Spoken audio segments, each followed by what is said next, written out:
Hi everyone, I'm Stephanie Brinkerhoff with Hair and Makeup by Steph, and today I'm here with Kenra Professional to walk you guys through different ways that you can style the front of an updo. The front can be very tricky at times, but it's also one of the most important parts, so I wanted to walk you guys through my process of how I approach this. Let's go ahead and get started. Okay, the first look we're going to create is a center part with loose pieces framing the face. So I'm beginning by the ear, and I'm spraying the Kenra Hot Spray 20 and doing loose curls with the flat iron. The Hot Spray 20 is a really good product because it has heat protectant and also will help add hold to the curls. I'm curling everything away from the face, and as I get a little bit higher, I'm going to start back combing at the roots and spraying the Kenra Volume Spray 25 to lock that back combing in place.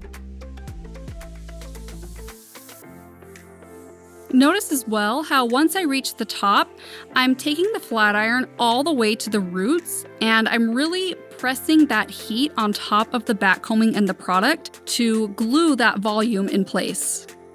When you're doing a center part look, it's really important that you have good volume at the roots so it doesn't end up looking too drab. Okay, I'm going to move on to the other side, curling in the same way.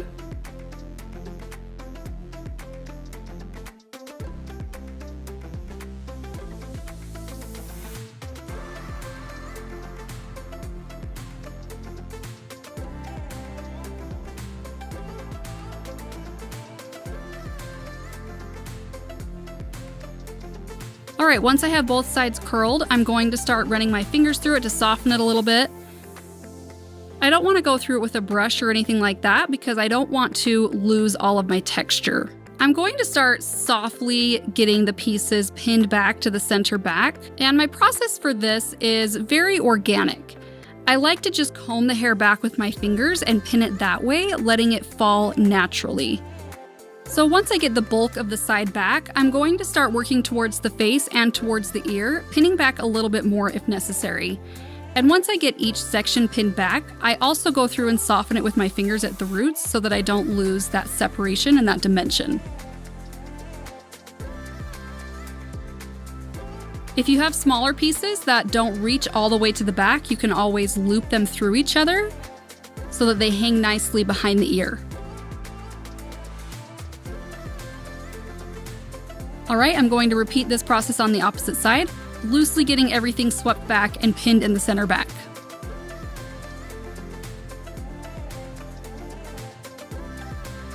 I find that with pieces framing the face, less is definitely more.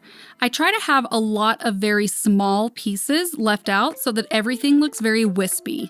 I don't want any pieces that are too chunky.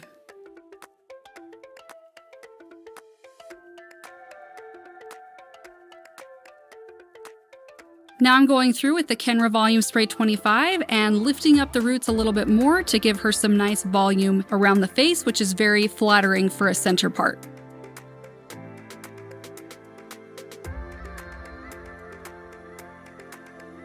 Alright, the next look we're going to do is a side part without any pieces out. I'm going to start on the top this time, and I'm going to get the roots back combed and sprayed with the Kenra Volume Spray 25 and curled away from the face with the flat iron.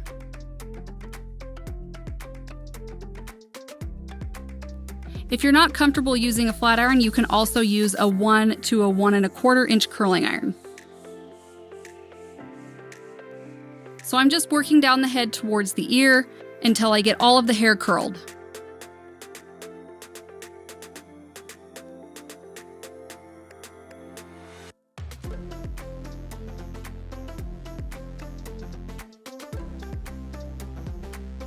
Okay, as I get this pinned back, it's going to be much less organic and a little bit more planned and structured than the first look that we created. I'm going to pin the hair row by row, detailing and placing each row as I go. The reason I like to do this is because laying the hair row by row like this gives it a sort of layered, dimensional, piecey look.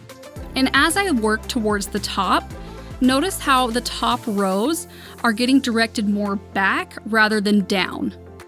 Something that's very unflattering on a side part without any pieces left out is all of the hair being swept down towards the ear.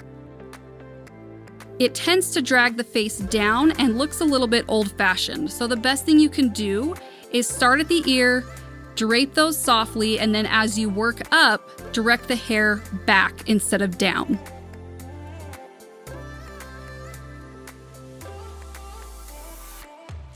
Okay, now I'm going to repeat on the opposite side, starting at the ear once again.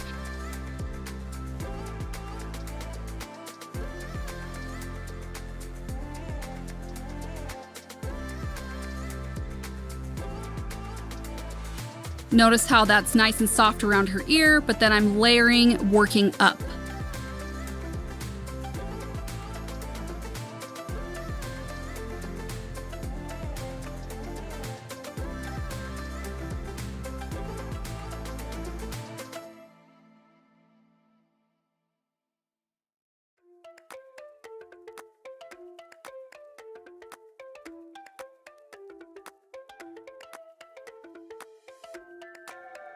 Okay, the third look we're going to create is a completely swept back look.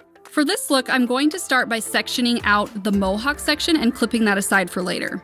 So beginning on one side, I'm going to spray all of the hair with the Kenra Hot Spray 20 from roots to ends. Okay, once I've worked that product in, then I'm going to start curling with a 1-inch curling wand, curling everything away from the face and up. As I'm doing this, I want to create tight, bouncy, crispy curls. I want my curls to sit on base and I want them to have a lot of volume. Okay, once everything's curled on this side, then I'm going to work it back with my fingers, spraying the Kenra Perfect Medium Spray 13. This part of the process is very organic. If you have good curl and prep work in there, then this part should be very easy. So I'm just getting everything swept back and pinned to the center in the back. Okay, now I'm going to repeat that same process on the opposite side.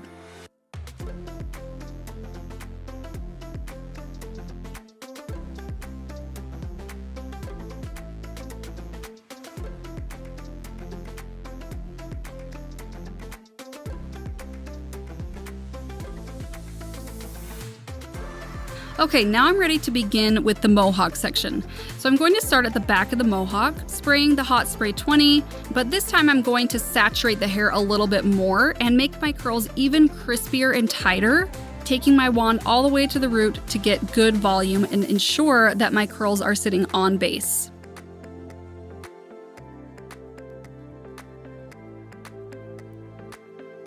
Right here, I'm adding a little bit of back combing for extra volume, and I'm just continuing to work my way towards the face.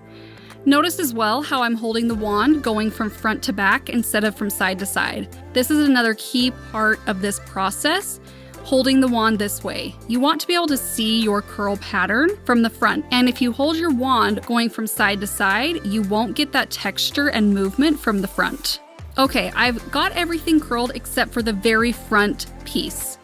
So I'm just going to work this back with the Perfect Medium Spray 13 again, get that worked to the center in the back, and bobby pin that in place.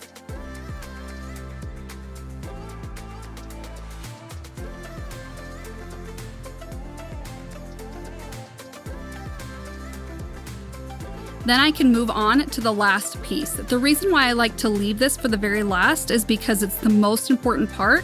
And I really like to take my time detailing this and making sure this front piece is perfectly placed. Some of these pieces are a little bit short, so I'm just securing them with the bobby pin near her crown in the back. And then once everything's in place, I can go ahead and tuck up the ends and incorporate those into the updo.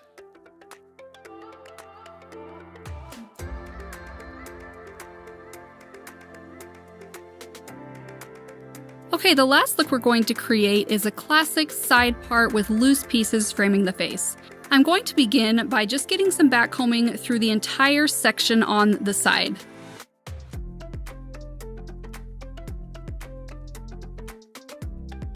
I don't typically back comb right around the ear because I want those pieces to drape softly. Once I have my back combing in, I'll go ahead and get this curled with the flat iron, once again away from the face. And I'm not as worried about creating texture or definition right at the roots with this look because it is a little bit softer. And because a side part is so flattering, especially with pieces left out around the face, you can get away with making this look a little bit smoother.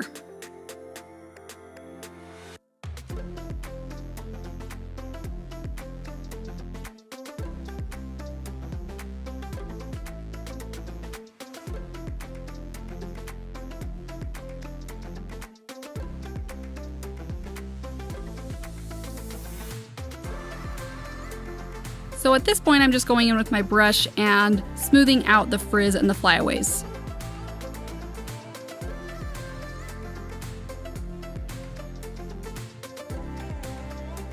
So this part is very similar to the center part look that we created in the beginning. I'm just naturally combing the hair back, letting it fall how it falls.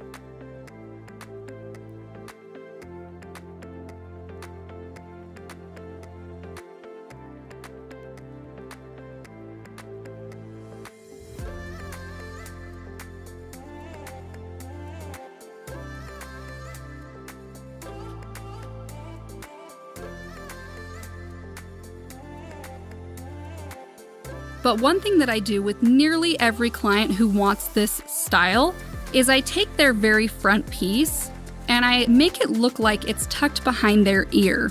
So I softly drape it back and tuck it underneath a section of hair to secure it in place.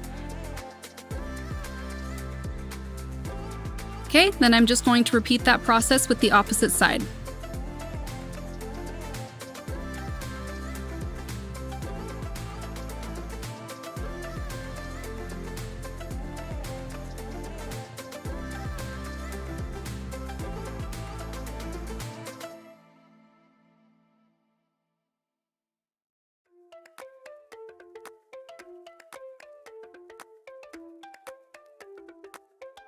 If you're ever wondering about how much hair to leave out around the face, start with more and then pin back some if necessary.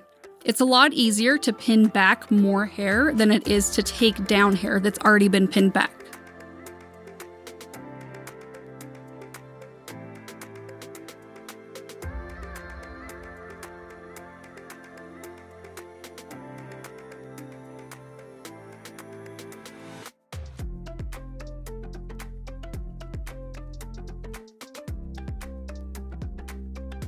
Okay, there are 4 different ways that I generally frame the face and style the front of an updo.